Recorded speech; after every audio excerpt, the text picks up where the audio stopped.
قال سمعت النبي صلى الله عليه وسلم يقول من حج لله فلم يرفث ولم يفسق رجع كيوم ولدته أمه۔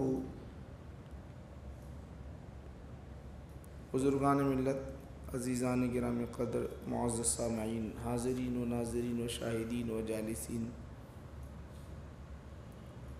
ماہ شوال المکرم ختم ہو چکا۔ آج یکم ذی قعدہ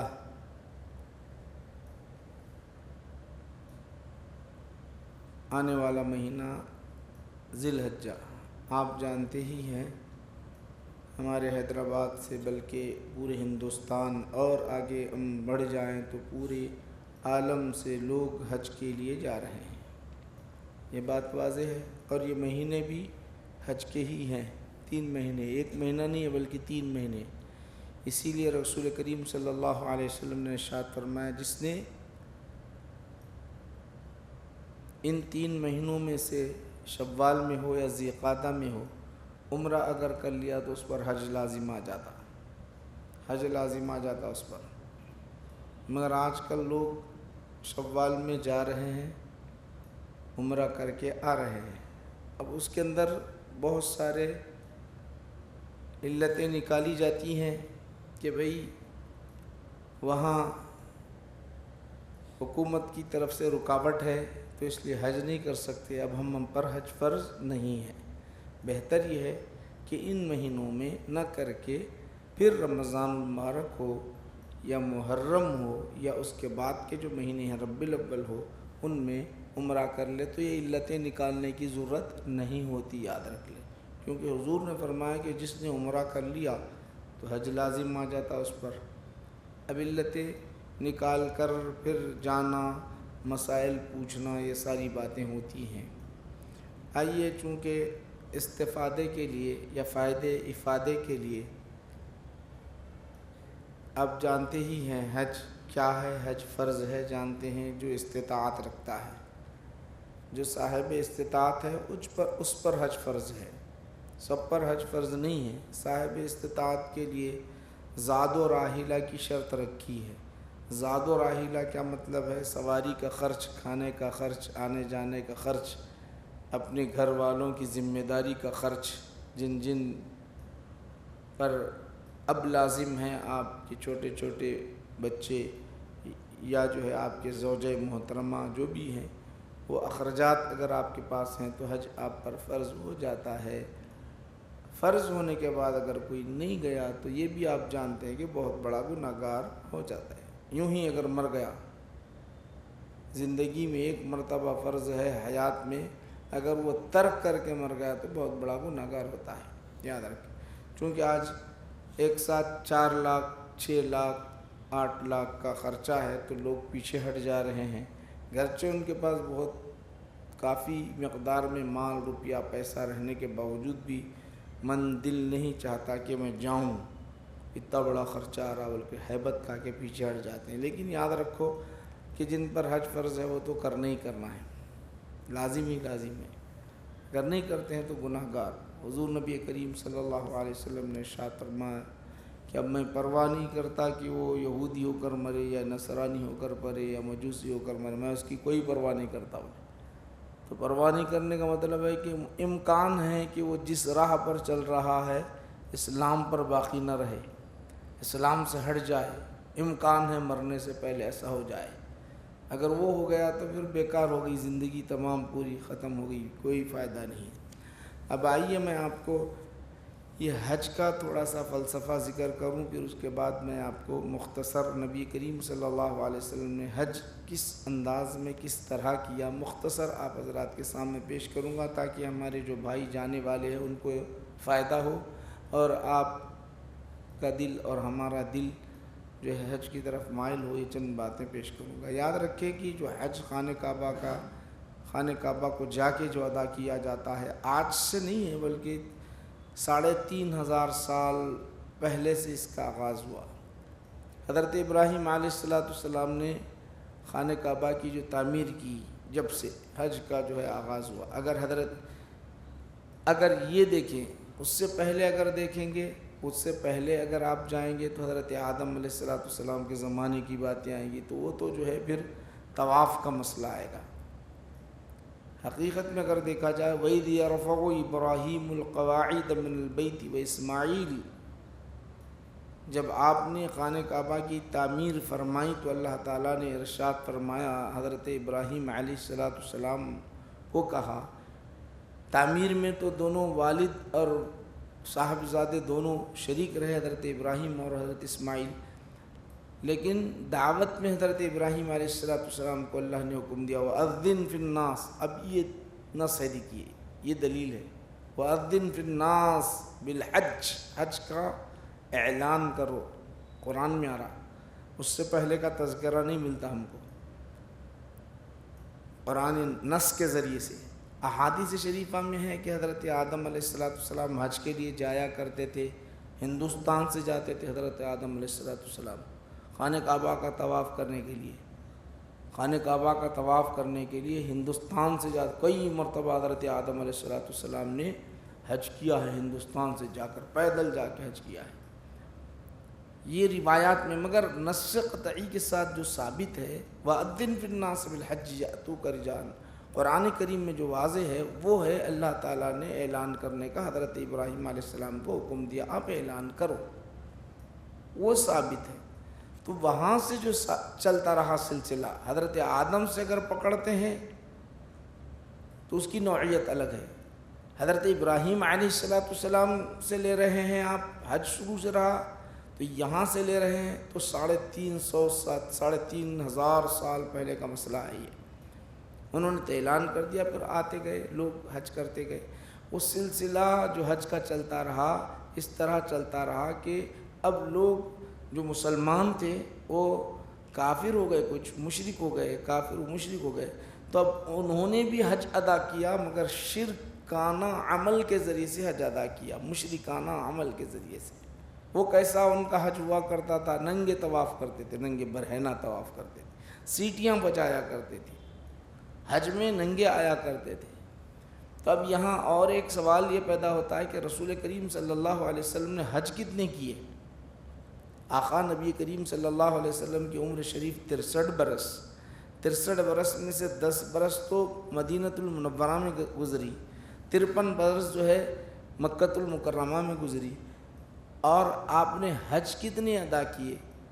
یہ سوال پیدا ہوتا ہے، تو اس کا کوئی اندازہ نہیں کیا جا سکتا، یعنی تعداد نہیں بیان کر سکتے، آپ تعداد نہیں بیان کر سکتے، تعداد نہیں بیان کر سکتے، کیوں کہ ہر سال آپ حج کے لیے جایا کرتے تھے، ہر سال جاتے تھے، حضور نبی کریم صلی اللہ علیہ وسلم، آقا نبی کریم صلی اللہ علیہ وسلم ہر سال جاتے تھے، تعداد نہیں بیان کر سکتے کتنے مرتبہ آپ نے حج ادا کیا ہے، آقا نبی کریم صلی اللہ علیہ وسلم نے کتنی مرتبہ حج کیا ہے، مگر ضرور اعلان نبوت کے بعد آپ نے حج کیا ہے، یہ بات ثابت ہوتی ہے، اعلان نبوت کے بعد مکہ میں رہتے ہوئے حج آپ نے ادا کیا، یہ بات ثابت ہوتی ہے۔ وہ کیسے ثابت ہوتی ہے؟ وہ بخاری شریف کے احادیث شریفہ کو آپ پڑھیں گے، بخاری شریف کے اندر حضور نبی کریم صلی اللہ علیہ وسلم نے بیعت عقبہ جو کی ہے، ایک نہیں 2 مرتبہ بیعت عقبہ پیش آئی۔ بیعت عقبہ کیا تھی؟ وہ یہ تھی کہ مینا کے اندر حضور نبی کریم صلی اللہ علیہ وسلم مدینہ سے جو لوگ آیا کرتے تھے، مدینہ سے جو لوگ آتے تھے ان سے آپ نے بیعت لی، بیعت عقبہ اور بیعت ثانیہ، 2 بیعتیں لی، تو اس کے اندر یہ حضور نبی کریم صلی اللہ علیہ وسلم نے غیر مسلم کو مسلمان بنایا، مسلمان بنا کر ان کو مبلغ بنا کر مدینۃ المنورہ روانہ کیا، یہ پہلے آپ نے حج ادا کیا ہے، مگر ہجرت کر کے جانے کے بعد، مدینۃ المنورہ جانے کے بعد صرف آپ نے 1 مرتبہ حج کیا ہے، جس کو حجۃ الوداع کہتے ہیں، اس کے بعد آپ 6 ماہ رہے، دنیا سے رخصت کر گئے رسول کریم صلی اللہ علیہ وسلم۔ یاد رکھ لیں اس بات کو اچھی طرح۔ وہ سلسلہ یوں رہا، پہلے اس کو سمجھ لیں، وہ سلسلہ یوں رہا کہ رسول کریم صلی اللہ علیہ وسلم پہلے عمرہ کے لیے گئے، سن 6 ہجری میں عمرہ کے لیے گئے، 6 یا 7 ہجری میں علی الاختلاف، تو جب گئے تو آپ کو عمرہ کرنے نہیں دیا گیا، اگلے سال آپ نے عمرہ کیا، اگلے سال عمرہ کیا 7 میں، 7 میں عمرہ کیا، 8 میں مکہ فتح ہوا، 8 ہجری میں مکہ فتح ہوا، 21-20 تاریخ تھی رمضان المبارک کی، مکہ فتح ہو گیا۔ جب مکہ فتح ہوا 8 ہجری میں، تو رسول کریم صلی اللہ علیہ وسلم 90 ہجری کے اندر، 9 ہجری اب حج فرض ہو گیا۔ مکہ جب فتح ہوا تو حج فرض ہوا۔ حج کہاں کرنا ہے؟ حج خانہ کعبہ کا طواف کر کے کرنا ہے، مینا جانا ہے، مزدلفہ جانا ہے، عرفات جانا ہے۔ یہ سب کے سب جو ہے مشرکین کے قبضے میں تھے، ان کی زیر اثر تھے مشرکین کے، تو وہاں مسلمانوں کو آنے نہیں دیتے تھے پہلے تک۔ مکہ جب فتح ہوا، مکہ فتح ہونے کے بعد مسلمانوں کے جب قبضے میں آیا تو اب اس وقت فرض ہو گیا۔ اللہ تعالیٰ ایسی نہیں فرض کیا جاؤ تم جو ہے حج کر کے آؤ، نہیں کیا ایسا۔ فتح ہونے کے بعد اب رسول کریم صلی اللہ علیہ وسلم جب جو ہے حج فرض ہو گیا، فتح ہونے کے بعد حضور نہیں گئے حج کے لیے، اس سال نہیں گئے، بخاری شریف میں آتا ہے اس سال نہیں گئے۔ تو آپ نے کیا کیا جانتے ہو؟ اس سال سیدنا ابو بکر صدیق رضی اللہ عنہ کو روانہ کیا، جاؤ۔ ان کی امارت میں قافلہ صحابہ کا نکلا حج کرنے کے لیے۔ جب تھوڑی ہی دور گئے کہ حضور نے حضرت علی کرم اللہ وجہہ کو بلا کر کہا کہ تم بھی جاؤ ساتھ۔ پھر ان کا قافلہ ابھی آگے ہی بڑھا تھا، حضرت علی جا کے ملنے کے بعد کیا میری امارت کو یعنی مجھے روک دیا گیا؟ نہیں، آپ کا کام الگ، میرا کام الگ ہے۔ آپ قوم کی امارت کرتے رہیں گے، یعنی آپ نگرانی کرتے رہیں گے، آپ کے ساتھ جو ہیں، مجھے جو حکم دیا گیا سورہ برات سورت جو ہے سورہ برات وہ پڑھ کر اعلان کرنے کا مجھے حکم دیا گیا۔ تو اعلان ہوا مزدلفہ میں، مکہ میں، خانہ کعبہ میں، عرفات میں اعلان کر رہے تھے آئندہ سال مشرکین کوئی حج میں نہیں آئے گا۔ ابھی تک مشرکین تھے، ان کے قبضے میں مکۃ المکرمہ، خانہ کعبہ، مینا، مزدلفہ، عرفات۔ حضور نے اعلان کرنے کے لیے کہا کہ آئندہ سال کوئی بھی مشرک مکۃ المکرمہ میں داخل نہیں ہوگا، اور جو مسلمان ہوئے ہیں کہیں غفلت میں جو پہلے حج کیا کرتے تھے وہ سمجھ کر آپ ننگے طواف کریں گے، نہیں، ننگا طواف کوئی نہیں کرے گا۔ پہلے جو سیٹیاں بجائی جاتی تھی اب سیٹیاں نہیں بجائی جائے گی۔ جہالت کا جو طریقہ تھا وہ طریقہ ختم ہو گیا۔ یہ اعلانات ہوتے رہے، کہاں؟ مکہ میں، مدینہ میں، مزدلفہ میں، عرفات میں اعلان ہوئے، جہاں جہاں اجتماع ہوتا تھا۔ پھر یہ قافلہ جب لوٹ کر آیا اگلا سال، یہ 9 کو 8 میں فتح، 9 کو حج فرض ہوا، تو حضرت ابو بکر صدیق رضی اللہ عنہ کی عمارت میں یہ قافلہ نکلا۔ اب 10 ذی الحجہ 10 کو رسول کریم صلی اللہ علیہ وسلم حج کے لیے نہیں نکلے، اعلان ہوا۔ اب جب اعلان ہوا، خالی ایک جگہ اعلان نہیں ہوا، یاد رکھو، جتنے مقامات پر مسلمان آباد تھے ہر جگہ اعلان ہوا، جاؤ اس بستی میں جاؤ، وہ بستی میں جاؤ، وہ بستی میں جاؤ، وہ بستی میں جاؤ، جہاں جہاں مسلمان تھے وہاں وہاں اعلان ہوا۔ اب سارے کے سارے اکٹھے ہوئے حج کے لیے روانہ ہو رہے۔ تو مؤرخین، تاریخ نگار، احادیث شریفہ میں آتا ہے 1,30,000 کا مجموعہ تھا، 1,30,000 سب سے بڑا اجتماع تھا۔ شوق، اشتیاق، جذبہ، ایسا جذبہ تھا کہ مت پوچھو۔ ایک تو مکہ فتح ہوا ہے، مسلمانوں کے زیر سلطنت، زیر حکومت، مسلمانوں کے ماتحت یہ جو ہے چیزیں آ گئی، خانہ مکۃ المکرمہ، یہ چیزیں ایک شوق، جذبہ ہر طرف سے ایک ہے کہ سب سے بڑا اجتماع، سب سے بڑے یعنی لوگ اکٹھے، پہلی مرتبہ دنیا کے اندر اس زمانے میں سب سے پہلے دنیا کے اندر پہلا اجتماع سب سے بڑا اگر جمع ہوا ہے وہ پہلا ہے مکہ میں، حجۃ الوداع۔ رسول کریم صلی اللہ علیہ وسلم تقریباً یہ جو مہینہ ہم جس مہینے میں داخل ہوئے ہیں، ذی قعدہ کا مہینہ، 25 ذی قعدہ تک رکے رہے مدینہ میں۔ 25 ذی قعدہ یا 26 ذی قعدہ کو آپ نے، یا 24 علی الاختلاف، 24 ذی قعدہ کو آپ نے ظہر کی نماز مسجد نبوی میں ادا فرمائی۔ مسجد نبوی میں ادا فرمانے کے بعد پھر آپ نے کیا کیا؟ ذوالحلیفہ تک نکلے، نکل کر وہاں پر پہنچے، وہاں پر غسل کیا، احرام وہاں پر باندھا ذوالحلیفہ۔ تقریباً 15 کلومیٹر کے فاصلے پر یا کم و بیش 15 کلومیٹر کے فاصلے پر جو ہے وہاں آپ جب پہنچے، مسجد آج وہاں پر موجود ہے ذوالحلیفہ، وہاں پہنچنے کے بعد آپ نے کیا کیا جانتے ہو؟ وہاں پر آپ پہنچنے کے بعد غسل کیا، احرام باندھا، آپ کی قصواں اونٹنی تھی، آپ کی قصواں اونٹنی پر سوار ہوئے، اونٹنی پر سوار ہونے کے بعد رسول کریم صلی اللہ علیہ وسلم نے لبیک اللہم لبیک یہاں سے تلبیہ شروع کی، تلبیہ۔ اب یہ تلبیہ جب شروع کرتے ہیں تو یاد رکھو، تلبیہ جب پڑھتے ہیں تو اب اس پر جو ہے احرام کی پابندیاں شروع ہو جاتی ہے، یہاں سے احرام کی پابندیاں شروع ہو جاتی ہیں۔ حجاج کرام یہاں پر جو جانے والے ہیں بیٹھے ہوئے یا حج کر کے آئے ہیں، تو حج کے لیے آپ جانا چاہتے ہیں یہاں سے، تو عمرہ کی نیت کر کے آپ کیا کریں، غسل کر لے، پہلے 2 رکعت شکرانے کے طور پر نماز ادا کرے، اور یا تو احرام پہن کر پڑھے یا احرام کے بعد پہن کر پڑھے، یا احرام سے پہلے 2 رکعت شکرانے کی نماز پڑھے، احرام پہن لے۔ احرام وہ 2 کپڑوں کا احرام ہوتا ہے۔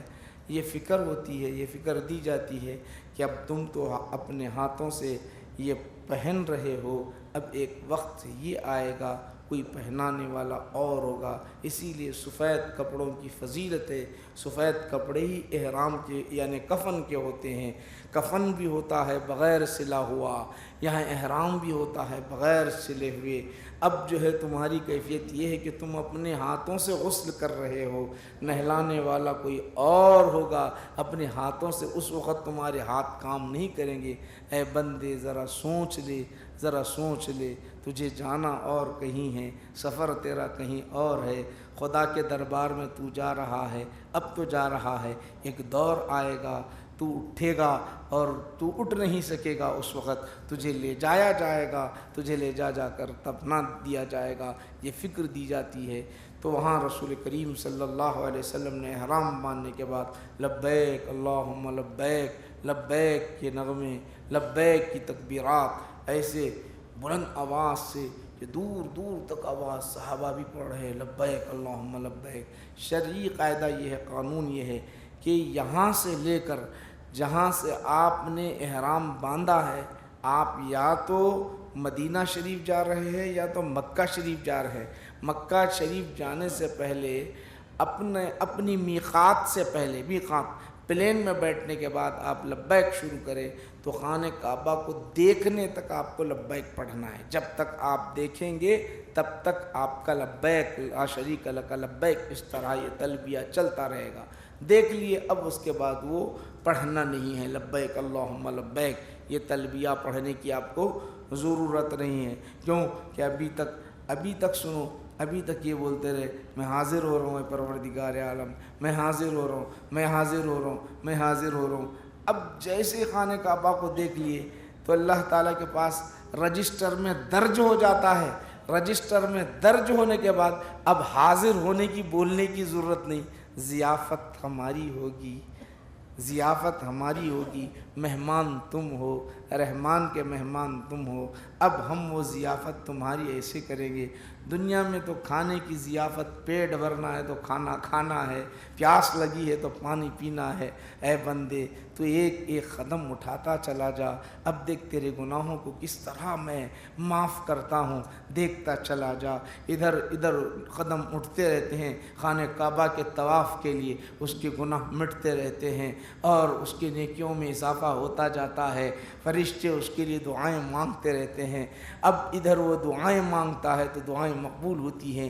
ضیافت جیسا مہمان ہوگا اس کی ویسی ضیافت ہوتی ہے، جس انداز کا، جس کے اندر جتنا اخلاص ہوگا، جس کے اندر جتنی للہیت ہوگی، جس کے اندر جتنی تواضع ہوگی، وہاں معیار کوئی عالم فاضل کا معیار نہیں ہوگا، کوئی دولت مند کا معیار نہیں ہوگا، کوئی منصب کا معیار نہیں ہوگا، وہاں بندے کا معیار ہوگا، اخلاص کا ہوگا۔ جس طرح ہمارے پاس ضیافتوں کا اہتمام ہوتا ہے، منسٹر آیا ہے اس کے لیے جگہ الگ ہو، وزیر اعظم ہے اس کے لیے جگہ الگ ہو، اور اس طرح M L A M P ہے اس کے لیے جگہ الگ ہو، عوام ہے اس کے لیے جگہ الگ ہو، وہ نہیں۔ یہاں کیا ہے؟ وہاں اخلاص ہے، وہاں للہیت ہے۔ جس کا اخلاص بڑا ہوا ہو، جس کی جو ہے للہیت میں اضافہ ہو تو وہ ہاں ضیافت کا ویسے اہتمام ہوتے رہتا ہے، ایسا اہتمام، قدم مٹتے رہتے ہیں، گناہ مٹتے رہتے ہیں، درجات بلند ہوتے ہیں،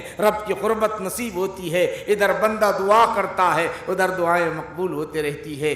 وہ دیکھو آپ غور کرو، فلسفہ یہ لبیک کا جو فلسفہ ہے کہاں سے چلا؟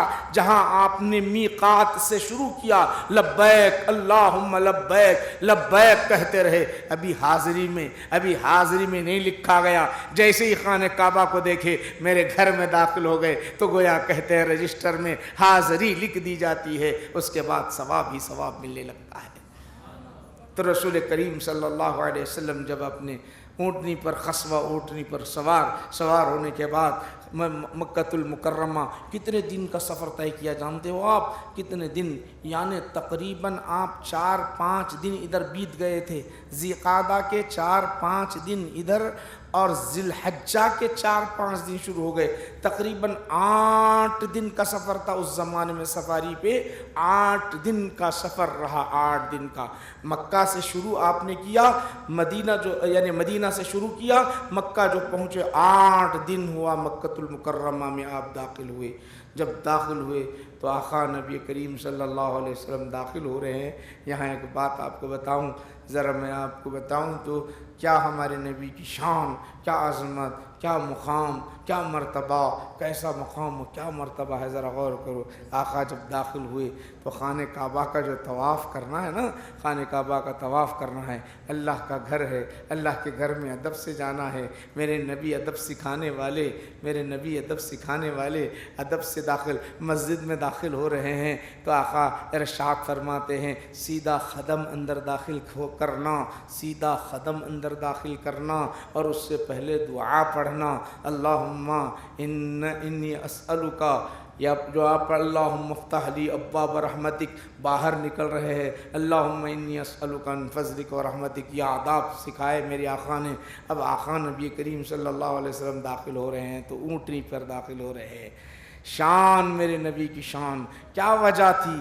وجہ یہ تھی نبی کریم صلی اللہ علیہ وسلم کو ہر کوئی دیکھنا چاہتا تھا، مشتاق تھا۔ کیسا مشتاق؟ جو صحابہ، چند صحابہ ہوتے تو حضور کو جب دیکھتے تو نگاہیں جب جم جاتی تو ادھر ادھر نہیں دیکھتے، ان کی کیفیت یہ تھی۔ تو اب یہاں تو ہر کوئی دیکھنے کے لیے آنے والا ہے، میرے آقا اونٹنی پر سوار ہیں تاکہ دیدار مصطفیٰ ہر کوئی کرتا رہے۔ اب دیدار کا معاملہ کیا ہے؟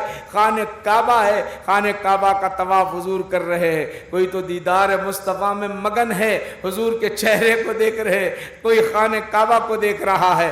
ہر عاشق کہہ رہا ہوگا اب دیکھ لے خانہ کعبہ کو تو دیکھتا رہے گا، پھر آئے گا دیکھ لے گا۔ تو آقا کے چہرے کو دیکھتے رہے اور دیکھ کر طواف کرتے رہے۔ کیا ان کو یہ احساس ملا صحابہ کرام رضی اللہ عنہ اجمعین کو؟ حضور نبی کریم صلی اللہ علیہ وسلم نے یہاں سے ذوالحلیفہ سے جب نکلے تلبیہ کہتے ہوئے، ایک وادی آئی، وادی عقیق جس کو کہتے ہیں، امام بخاری لائے ہیں، تقریباً جو ہے قریب ہی، راستہ کوئی دور نہیں تھا۔ وہاں پر رسول کریم صلی اللہ علیہ وسلم جب پہنچے تو جبرائیل امین آئے، آ کر کہنے لگے یا رسول اللہ صلی اللہ علیہ وسلم، یا رسول اللہ صلی اللہ علیہ وسلم، اللہ سبحانہ و تعالیٰ ارشاد فرماتا ہے یہ وادی عقیق بڑی برکت والی ہے، یہاں پر 2 رکعت نماز پڑھ لیجئے، یہاں پر 2 رکعت نماز پڑھ لیجئے۔ تو یہاں یہ بات معلوم ہو رہی ہے کہ اللہ کو مقامات بڑے پسند ہوتے ہیں، اللہ کو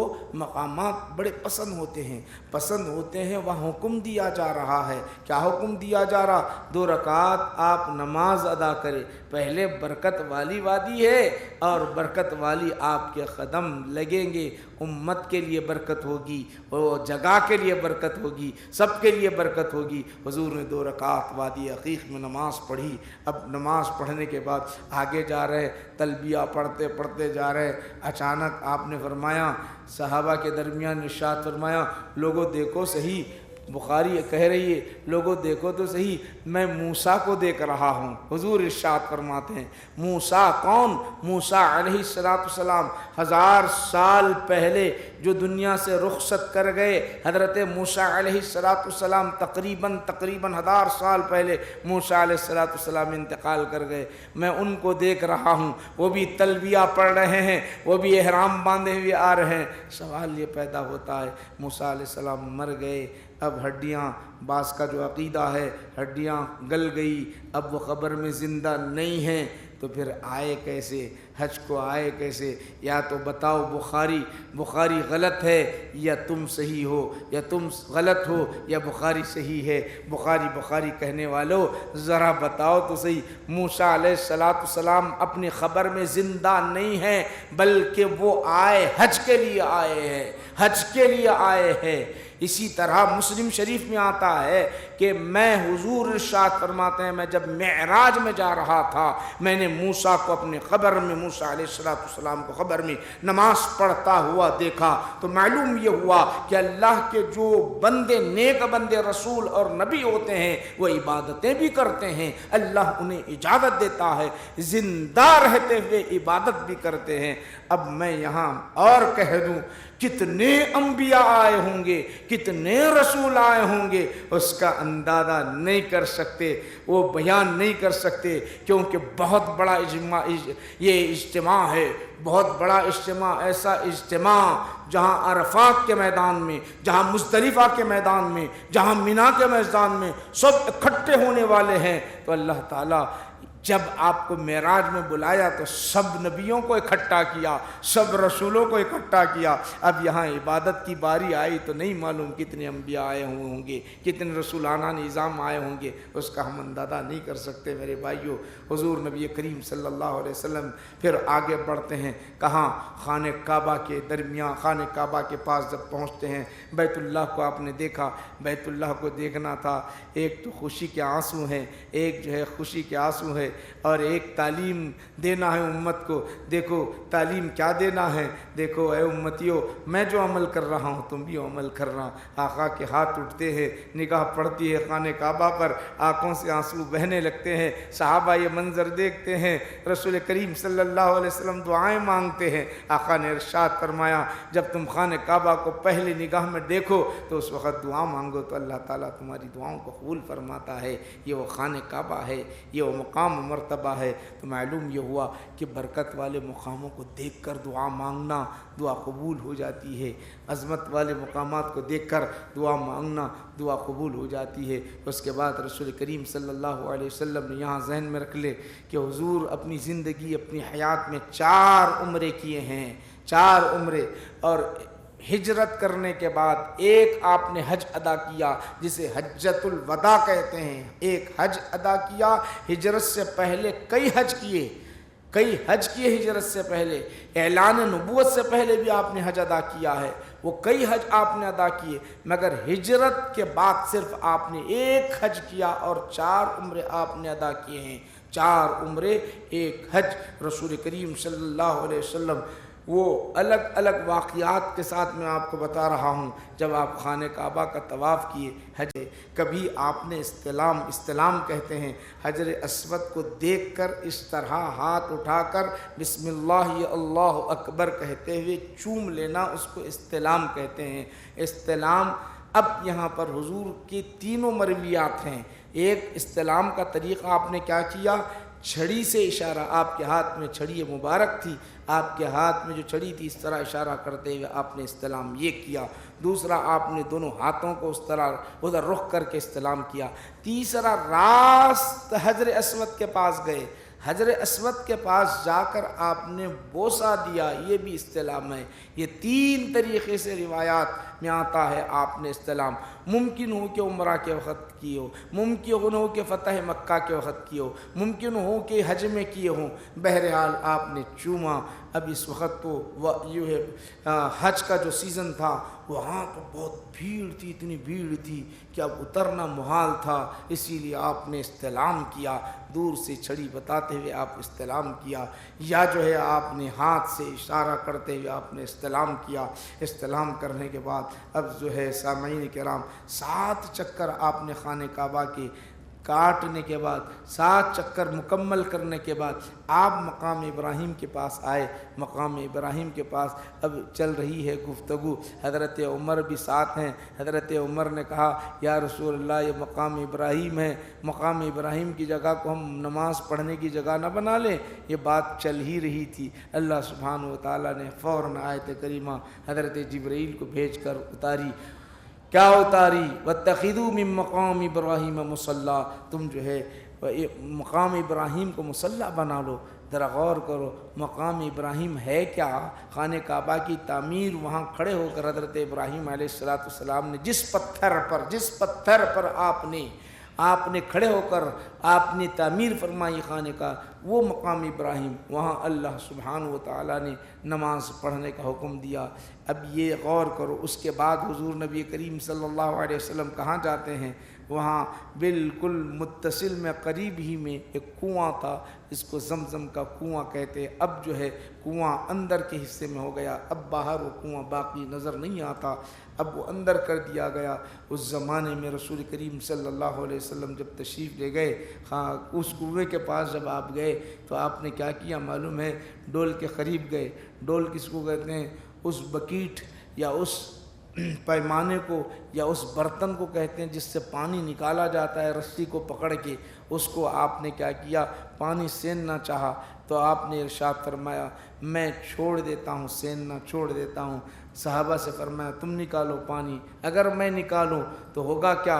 میں نکالتا رہوں گا تو ہوگا کیا؟ میری امت کے افراد کیا کریں گے؟ وہ بھی نکالنا شروع کر دیں گے، ان پر دشواری ہو جائے گی، سنت سمجھ کر وہ کرتے رہیں گے، یہ سنت ادا نہیں ہوگی۔ جب سنت ادا نہیں ہوگی تو انہیں تھوڑا تکلیف ہوگی یا اور کوئی مسئلہ درپیش ہوگا۔ اس لیے حضور نبی کریم صلی اللہ علیہ وسلم نے کیا کیا؟ صحابی کو حکم دیا، جب پانی نکالا گیا، زمزم کا پانی نکالا گیا، برکت والا پانی ہے میرے بھائیو، میرے آقا کی شان وہ ہے، ان کا لعاب لگ جائے تو برکت ہی برکت ہو جائے، وہ آقا شان والے ہیں۔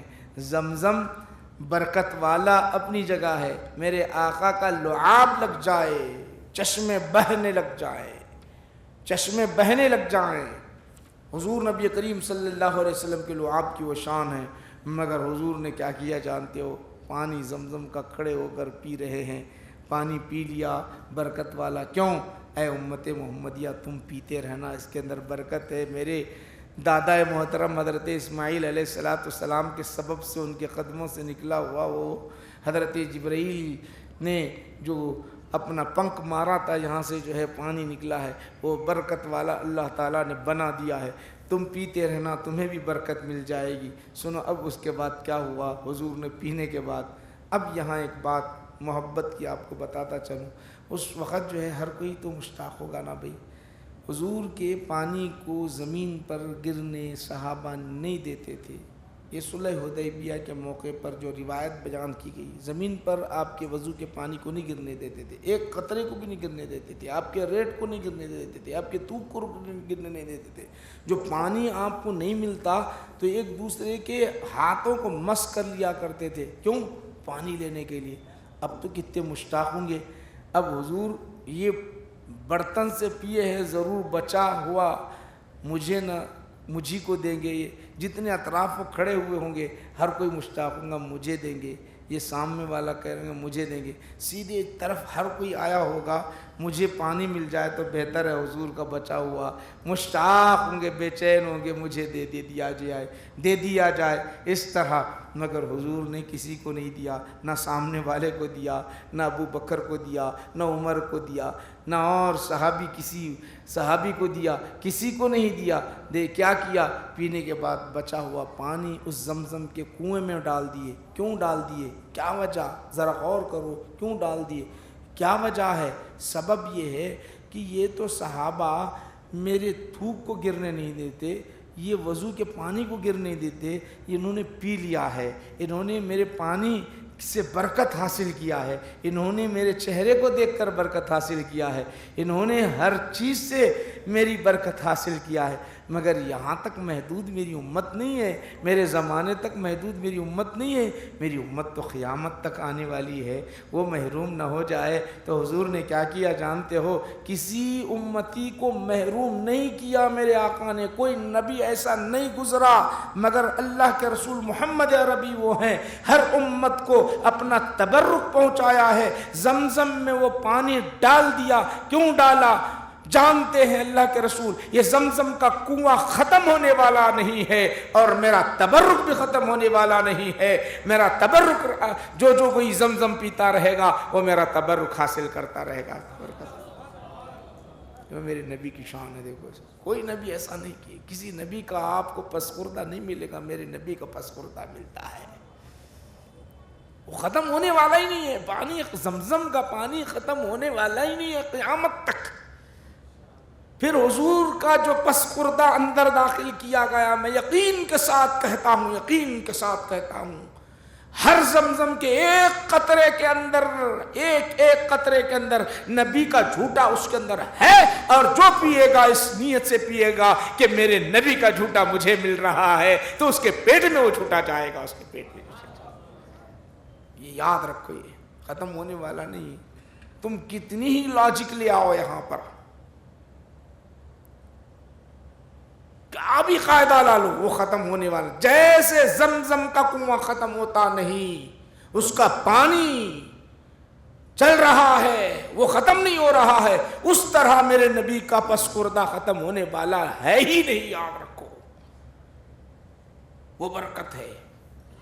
تو کتنے مہربان ہیں ہمارے رسول کریم صلی اللہ علیہ وسلم، ہمارے آقا، تو انہوں نے کیا کیا؟ ڈال دیا، پانی میں ڈال دیا۔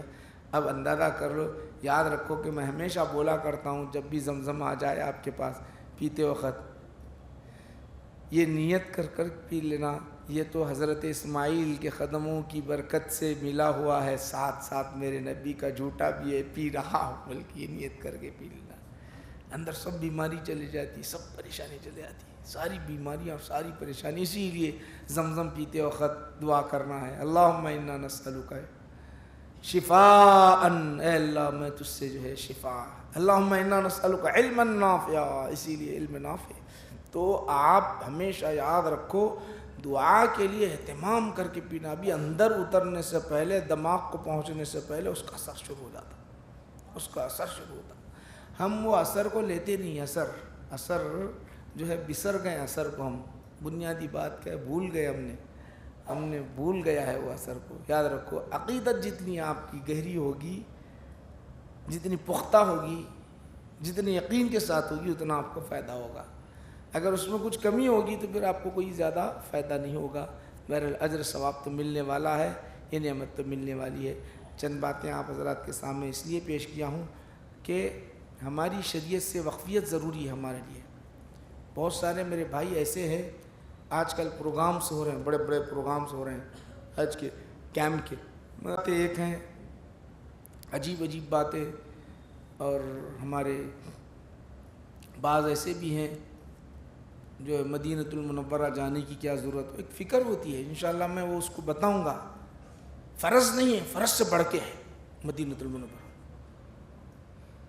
میں آپ کو بتا رہا ہوں، فرض ایک اپنی جگہ ہے، فرض سے بڑھ کے ہے وہ ایک چیز، وہ کیسے ہے انشاءاللہ اس کو بتاؤں گا۔ مدینۃ المنورہ فرض ایک فرض ہے، کیا بولتے ہیں، نہیں فرض نہیں ہے، فرض سے بڑھ کے، جیسا اپنی زندگی میں ہم پر کوئی چیز فرض نہیں ہوتی مگر اس کو اتنی زیادہ اہمیت ہوتی ہے، تو انشاءاللہ آئندہ ہم آپ کو بتائیں گے۔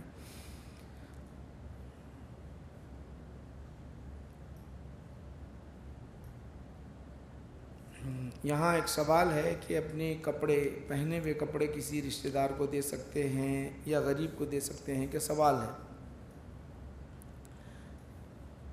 اور دوسرا سوال بھی ہے، دیے تو اپنی توانائی ختم ہو جاتی، بلکہ ایک سوال کر رہے ہیں۔ یاد رکھو کہ آپ اپنے رشتہ داروں کو یا غریب کو اگر دیتے ہیں اور اس سے خوش ہو رہا ہے، وہ بول رہا ہے کہ آپ اپنے کپڑے دو، اور حاجت مند ہیں، آپ دے رہے ہیں، تو آپ کو اجر ثواب ہے، بہت ثواب ہے آپ کو۔ اب جب بھی دے رہے ہیں آپ اس کو دھو کے دے دینا چاہیے، دھو کے دینا، میلے نہیں دینا۔ میلے اس لیے نہیں دینا کہ آپ کے جسم کا پسینہ لگا ہوا ہوتا ہے، اس کو پسینہ لگا ہوا مناسب نہیں ہے کہ وہ دینا، اچھا نہیں ہوتا۔ دھو کے دینا اچھا ہے، ثواب ملتا ہے، یاد رکھ لیجئے۔ دوسری بات یہ ہے اپنی توانائی ختم نہیں ہوتی بلکہ توانائی بڑھ جاتی ہے آپ کی۔ توانائی ختم نہیں ہوتی بلکہ آپ کی توانائی بڑھ جاتی ہے۔ آپ ایصال ثواب کر رہے ہیں، کپڑے دے رہے ہیں، توانائی بڑھ جاتی ہے۔ اور دوسرا جو ہے وہ دعا کے لیے کہے۔ اور کسی کا کوئی سوال ہے پوچھیں۔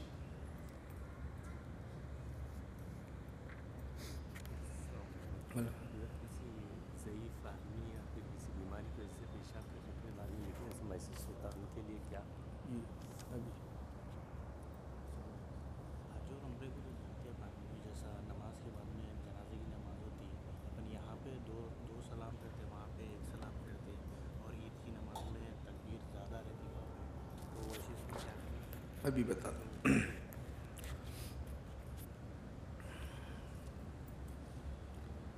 بسم اللہ الرحمن الرحیم۔ ڈاکٹر صاحب کا سوال یہ ہے کہ اگر کسی کو طہارت باقی نہیں رہتی، پیشاب کے خطرات گرتے رہتے ہیں، تو اس کا کیا حکم ہے پوچھنا چاہ رہے ہیں۔ اس کو سلسلہ بول کہتے ہیں۔ ایک بات یاد رکھ لیں، بیماری رہتی ہے ایک عمر کو پہنچنے کے بعد، مسلسل پیشاب آتے رہتا ان کو، رکتا نہیں، مسلسل آتے رہتا۔ اسی طرح کسی کو ہوا خارج ہوتے رہتی، چلتے رہتی گاڑی، تو ایسے کے لیے شریعت کا حکم یہ ہے کہ وہ پیمپر وغیرہ باندھ لے، پیشاب کے خطرے زمین پر نہ گرے، ناپاک نہ ہو۔ ہر نماز کے لیے، ہر فرض نماز کے لیے نیا وضو کر لینا، نماز پڑھ لینا۔ پیشاب کے خطرات نکلتے بھی رہے تو کوئی حرج نہیں ہے، نماز ہو جاتی۔ اسی طرح ہوا خارج ہوتی ہے تو بھی آپ کی نماز ہو جائے گی۔ یہ اس کا حکم ہے، یاد رکھ لیں۔ شریعت بالکل آسان ہے ہماری۔ الدین یسر، دین آسان ہے۔ اگر یہ لازم کر دینے نہانا ہے، دھونا ہے، کپڑے پہننا، تو بڑی مشکل ہو جاتی تھی۔ الدین یسر۔ اب رہا ایک ہوتا ہے اس کے اندر شک ہوتا ہے، ایک ہوتا ہے شک۔ آدمی کو ایسا ہوتا ہے کہ شک ہوتا ہے کہ میری ہوا خارج ہو گئی، ایک عمر کے بعد ہوا خارج ہوئی، نہیں ہوتی وہ ہوا خارج۔ حضور نے ارشاد فرمایا جب تک بدبو نہ آئے یا آواز نہ آئے آپ کا وضو نہیں ٹوٹتا۔ بعد میں بڑھاپے کا جب عمر ہو جاتی تو اس کو وہم پیدا ہونے لگتا، وہم پیدا ہوتے ہمیشہ وہ کہتا کہ کچھ نکلا، ایسا ہوتے دیوانہ ہو جاتا ہو۔ تو شریعت نے کتنی دیوانگی کو دور کرنے کے لیے، شک کو دور کرنے کے لیے کہا کہ جب تک بدبو نہ آئے، آواز نہ آئے، تمہارا وضو نہیں ٹوٹتا۔ ہماری شریعت ہے شک کو دور کرنے کے لیے۔ اس طرح اب آپ میرے بھائی کا سوال یہ ہے کہ وہاں ہم جو گئے تھے، نماز عید ہم نے پڑھی وہاں پہ، اور نماز جنازہ ہم نے پڑھی ہے، تو اس کے اندر نماز جنازہ میں ایک ہی سلام پھیرتے ہیں، تو امام کی اقتداء کرنی ہے۔ امام کی اقتداء میں یہ شوافی کے پاس بھی، دیگر ائمہ کے پاس ایک سمت جو ہے سلام پھیرنا ہے، دیگر ائمہ کے پاس، احناف کے پاس دونوں نماز جنازہ السلام علیکم ورحمۃ اللہ، السلام علیکم، دونوں ہاتھ پھیرنا ہے۔ تو آپ جو ہے چونکہ امام کی اقتداء کر چکے ہیں، پھر آپ مزید دوسری طرف ایسا سلام پھیر دے، بہتر۔ نہیں پھیرے تو بھی آپ کی نماز جنازہ ہو گئی، یاد رکھ لیے، ایک ہی طرف اگر پھیر لیے تو بھی۔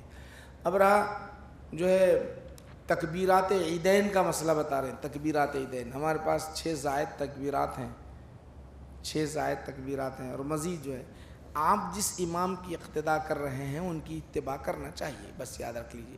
آپ جس امام کی اقتداء کر رہے ہیں نماز میں، آپ ان کے پیچھے ہیں تو اقتداء کرنا ہے آپ کو، وہ جتنے تکبیرات پڑھ لینا چاہیے۔ ہمارے پاس 6 تکبیرات ہوتے ہیں۔ اور کسی کوئی سوال؟ زائد 6 زائد ہوتے ہیں۔